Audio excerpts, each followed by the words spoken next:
এই হচ্ছে আমার অরিজিনাল ব্ল্যাক বেঙ্গল ছাগল।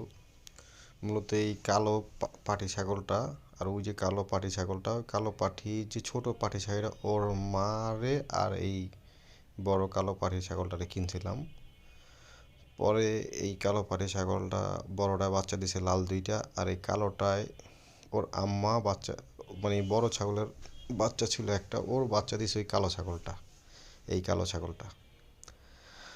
পরে বড় পাটি ছাগলের বড় দুইটা বাচ্চা দেওয়ার পরে আবার এই ছোট দুইটা বাচ্চা দিছে। কালোটারে আজকে খাসি করে দিছে, এই জন্য একটু দুর্বল, ওইখানে শুয়ে রয়েছে।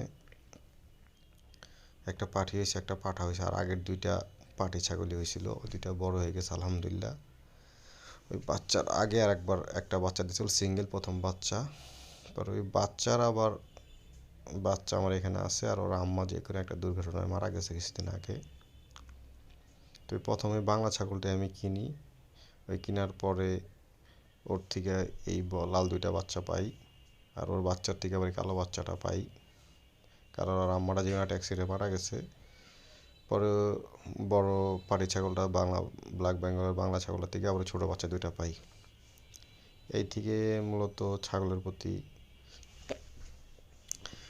টান, যে ছাগলে তো ভালোই দেখা যায় বছরে দুইবার বাচ্চা দেয়, যদি পরিপূর্ণ খাবার দাবার এবং চিকিৎসা এবং থাকার জায়গা যদি পরিপূর্ণভাবে করতে পারি, তো রোগবালাইয়ের হারটা খুবই কম, এবং খাবারের ব্যবস্থা করতে পারলে টাইম টু টাইম কৃমির কোর্স, পিপিআর এবং ভিটামিন, ক্যালসিয়াম এগুলো যদি টাইম মতো প্রয়োগ করতে পারি, তাহলে ছাগলের রোগবালাইয়ের হার খুবই কম, এবং তার থেকে যদি বাচ্চা উৎপাদন করতে পারি সেক্ষেত্রে ব্যবসা করা যায়, বাণিজ্যিকভাবে লাভবান হওয়া যায়। পরিশ্রম তো সব কিছুই দেওয়া লাগে, পরিশ্রম ছাড়া তার প্রফিট কোনোটাই আসে না। ছাগল হোক, গরু হোক, মহিষ হোক, ভেড়া হোক, যেটাই হোক, সব জায়গায় আপনাকে পরিশ্রম দিতেই হবে।